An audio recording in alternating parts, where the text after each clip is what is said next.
ജല്ലിക്കെട്ട് പോത്തിനെ പിടിച്ച കഥകളും വീഡിയോകളും കാണുന്നതിനായിട്ട് നിങ്ങൾ വളരെ ആകാംക്ഷയോടെ കാത്തിരിക്കുകയാണെന്ന് എനിക്കറിയാം.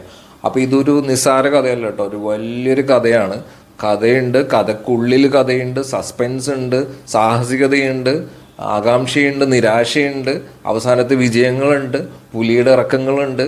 അപ്പോൾ ഇത് കഥ ആരംഭിക്കുന്നത് പറഞ്ഞില്ലേ, ഞാൻ ഫസ്റ്റത്തെ ഒരു വീഡിയോ ഇടുന്നു, അതായത് ഇങ്ങനെ ഒരു പോത്തുണ്ട് എന്ന് പറഞ്ഞിട്ട് ഞാനൊരു വീഡിയോ ഇടുന്നു ഫസ്റ്റത്തെ ഡേ.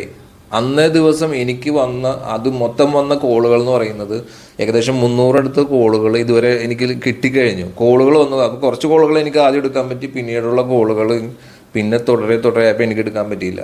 പിന്നെ രണ്ടാമത്തെ ദിവസം നമ്മളൊരു പാർട്ടീനെ ഇറക്കി, അപ്പോൾ അത് ജസ്റ്റ് മിസ്സായി. മൂന്നാമത്തെ ദിവസം നമ്മുടെ പുലികളിറങ്ങി, അവസാനം പോത്തിനെ പിടിച്ചു.